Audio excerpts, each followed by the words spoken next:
Salam əziz şagirdlər. Bu videomda bilmirəm bu videom olacaq, shorts mu olacaq. Sadəcə istəyirəm ki, buradan deməli özümə belə bir sınaq çartdırmışdım əlavə işləməyə. Və bu sınaqdan istəyirəm ki, sizə 10-cu sualın izahını verim. 10-cu sual çətin bir sualdır. Lisey və gimnaziyalar yox da ola bilər. Bunu məsəl üçün belə deyim.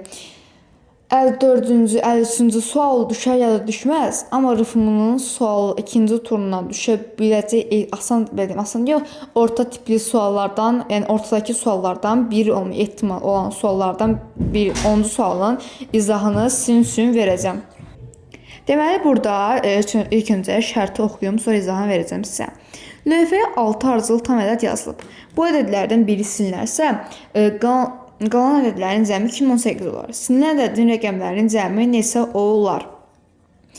Deməli, mən ilk öncə bunu ağaracam. Lövhəyə ardıcıl 6 dənə ədəd yazılıb, qeyd edilib ki, 6 ədəd yazılıbdır. Bu 6 ardıcıl ədədi biz necə seçirik?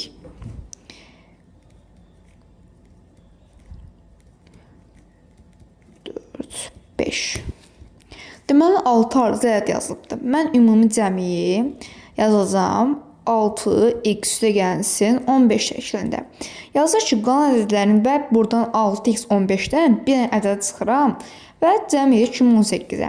Bəs bu artıq necə edəcəm bu sualı? 6x üstə gəlsin 15 saxlayıram 2018 deyə. Düzdür, 2018 deyil ədədin cəmi.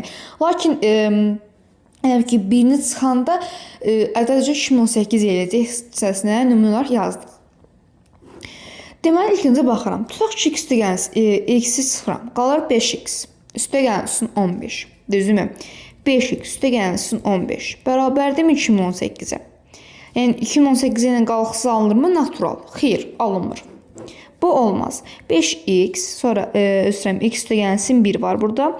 6x-dən x üstə gəlsin 1 çıxanda qalır 5x üstə gəlsin 14. Bərabərdir 2018. 2018-dən 14 çıxıb 5-ə böləndə alınırmı? Alınmır, düzdür. Bunu çıxırsam. Sonra baxıram 3-cüyə. 5x üstürəm 6x üstə gəlsin 15-dən x üstə gəlsin 2 çıxanda 5x üstə gəlsin 13 alınacaq. Bərabərdir bu da 2018-ə. Deməli, buradan artıq bunu eləyəndə 8-dən görəm ki, 3 çıxanda 5, 5 də son 5 olduğuna görə 5-ə bölünə bilir. Deməli, x-in qiyməti natural qiymət alına bilir. Yazır ki, sizin ədədin rəqəmlərin cəmi tapın. Artıq bu alınırsa, mən tənlikdə x-in qiymətini tapım, eləyim, nə ağarım? Əlbəttə ki, x-in qiyməti tapandan sonra həmin ədədin rəqəmlərin cəmini tapım. Deməli, tənliyim nə oldu? 5x üstə gəlsin. Neçə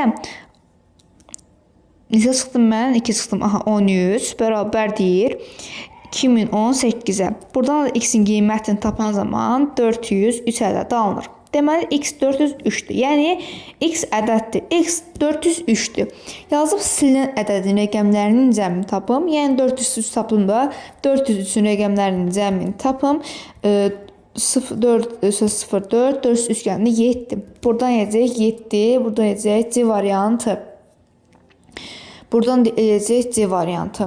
Deməli, mən bu cür testlərdən əlavə olaraq bu cür sınaqlar işləyirəm. Əgər bu cür sınaqların da bu tipi sualların izahını sizin üçün maraqlı gəlirsə, kanalıma like atıb abunə olmayı unutmayın ki, qabağınıza bu cür çoxlu belə videolar çıxsın ki, siz də bu cür balaca, yəni belə deyim də, bu tipli suallardan faydalana bilərsiniz. Əgər baxış sayım çox olsa, istəsəniz işlədiyim sınaqların PDF-dini, yəni belə deyim, PDF-dini video və yaxud da post şəklində sizə eləyə bilərəm. Əgər abunəçim 100-dən çox olsa, əgər istəsəniz, həmin sınaqların PDF-dini sizin üçün kanalıma da yerləşdirə bilərəm. Bu videoya abunə olub like atmayı unutmayın ki, həm də bu cür videoların, belə deyim, sualların həllinə də rastlaşasınız. Sağ olun.